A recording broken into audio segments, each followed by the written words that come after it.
Hai, Assalamualaikum warahmatullahi wabarakatuh. Perkenalkan, aku Fauzia dari jurusan Bimbingan Konseling FK Puntirta. Kali ini aku akan membahas mengenai keterampilan dasar konseling. Nah, sebelumnya video ini adalah video tugas dari mata kuliah KDK dengan dosen pengampu Ibu Rauda Zaima Delimunte MPD. Baik, selanjutnya yaitu mengenai pengertian keterampilan dasar konseling. Nah, keterampilan dasar konseling adalah suatu keterampilan atau skill yang perlu dimiliki oleh seorang konselor. Nah, menurut Ivey, bahwa keterampilan konseling merupakan suatu dasar minimal seorang konselor perlu memilikinya untuk mencapai efektivitas dalam proses konseling. Nah, ada 4 keterampilan dasar yang akan kita bahas. Nah, yang pertama ada keterampilan attending. Yang kedua, keterampilan report atau hubungan baik. Yang ketiga, keterampilan acceptance atau penerimaan. Dan yang terakhir yaitu keterampilan bertanya. Pertama, keterampilan attending. Keterampilan ini memiliki definisi bahwa seorang konselor memiliki kemampuan memusatkan perhatian kepada konseli dengan menampakkan komponen seperti verbal, nonverbal maupun perilaku. Tujuan dari attending ini yaitu untuk menciptakan suatu suasana yang nyaman antara konselor dan konseli sehingga konseli memiliki kepercayaan diri untuk menceritakan permasalahannya kepada konselor. 3 aspek attending. Yang pertama yaitu posisi badan, di mana seorang konselor harus memperhatikan posisi badannya dengan condong ke arah konseli sebagai wujud penerimaan. Yang kedua adalah kontak mata. Konselor perlu menjaga kontak matanya dengan kontak mata konseli agar konseli merasa bahwa konselor memperhatikan dirinya. Dan yang tiga, mendengarkan dan memahami. Terdapat kelebihan dan kekurangan dari attending. Kelebihannya yaitu dapat meningkatkan harga diri konseli. Yang kedua, dapat menciptakan suasana yang nyaman sehingga konseli merasa bahwa konselor memiliki kedekatan emosional. Nah, kekurangannya yaitu seringkali konselor gagal untuk melaksanakan attending sehingga proses konselingnya menjadi pasif karena konseli bingung untuk menceritakan permasalahannya karena tidak percaya dengan konselornya. Nah, yang selanjutnya yaitu contoh verbatim. Nah, contohnya seperti konseli berkata, "Tok tok tok, assalamualaikum." Lalu konselor menjawab, "Waalaikumsalam." Sambil membukakan pintu lalu menjawab, "Ya nak, silakan masuk." Nah, penerimaan yang dilakukan oleh konselor dengan membukakan pintu dan memberitakan duduk adalah suatu bentuk dari attending. Yang kedua yaitu keterampilan report. Nah, keterampilan report memiliki definisi bahwa adanya hubungan yang baik antara seorang konselor dengan seorang konseli, di mana ditandai dengan adanya kecocokan, lalu ditandai dengan adanya keharmonisan dan saling jaga. Nah, tujuannya adalah agar tercipta hubungan yang baik demi keberlangsungan proses konseling. Nah, untuk mencapai keberhasilan report, maka perlu memperhatikan beberapa aspek. Yang pertama, ditandai dengan adanya kehangatan, lalu perhatian antara konselor dan konseli, adanya sambutan yang dilakukan oleh konselor, lalu kepercayaan konseli terhadap konselor, lalu adanya kerjasama antara konselor dengan konseli.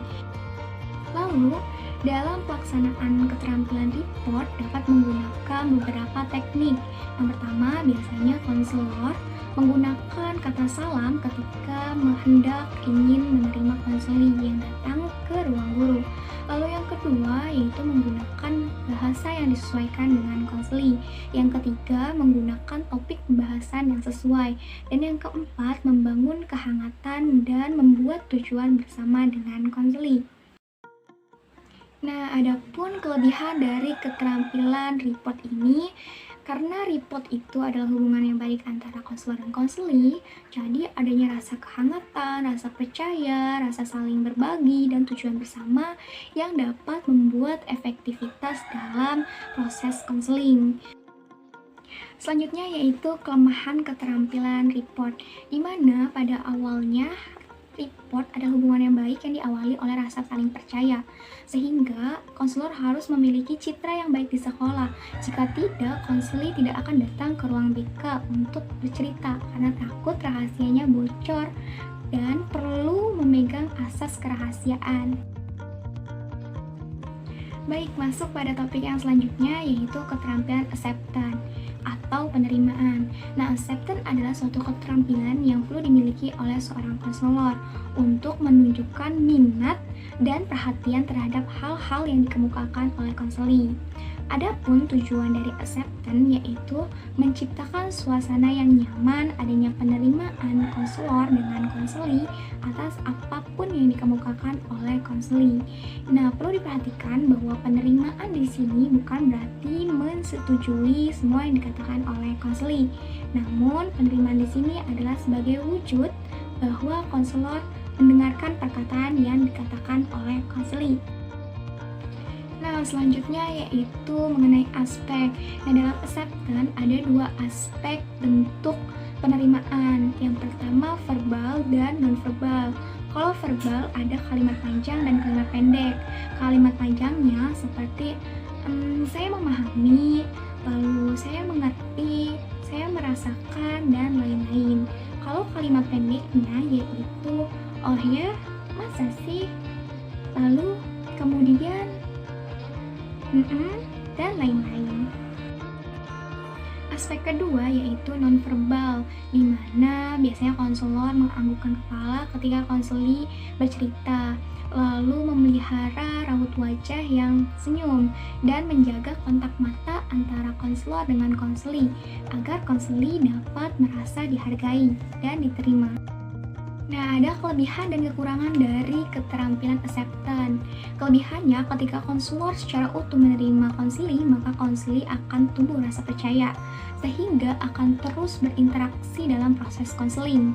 Selanjutnya, yaitu kekurangannya.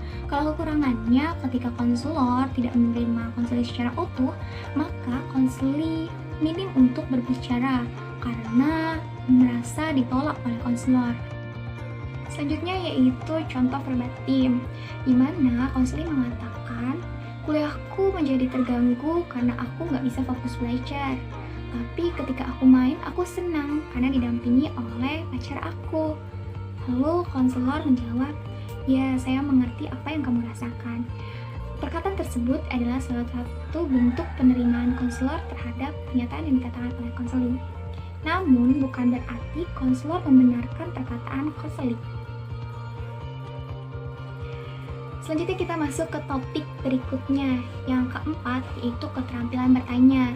Keterampilan bertanya merupakan keterampilan konselor dalam mengajukan pertanyaan pada proses konseling. Adapun 3 tujuan dari keterampilan bertanya. Yang pertama, untuk membangkitkan rasa ingin tahu konseli. Yang kedua, untuk mengetahui latar belakang konseli.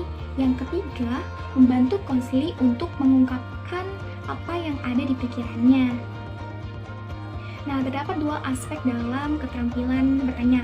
Yang pertama, pertanyaan tertutup dan pertanyaan terbuka. Kalau yang pertama, pertanyaan tertutup adalah pertanyaan yang mengharapkan respon ya atau tidak saja. Lalu untuk pertanyaan terbuka adalah pertanyaan dengan respon yang tidak terbatas. Biasanya diawali dengan kata apakah, bagaimana, lalu adakah, dan sebagainya. Terdapat kelebihan dan kekurangan dari keterampilan bertanya. Kelebihannya yaitu konselor dapat menggali informasi secara optimal dan memungkinkan komunikasi antara timbal balik antara konselor dan konseli. Selanjutnya, kalau kekurangannya, seringkali konselor gagal untuk membangun komunikasi karena pertanyaannya terlalu banyak atau karena konseli terlalu bertele-tele. Nah, kita masuk yang terakhir yaitu contoh verbatim dari keterampilan bertanya. Ada 2 bentuk, pertanyaan terbuka dan pertanyaan tertutup. Pertanyaan terbuka seperti bagaimana perasaan kamu gitu saat ini.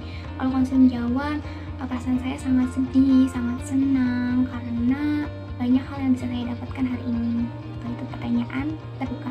Lalu kalau pertanyaan tertutup seperti konselor bertanya, apakah kamu bosan berada di kelas? Jawab iya atau tidak. Lalu konselor menjawab ya, jadi jawabannya iya atau tidak saja. Baik, terima kasih. Hanya itu saja yang bisa saya sampaikan. Kurang lebihnya mohon maaf. Wassalamualaikum warahmatullahi wabarakatuh. Bye-bye.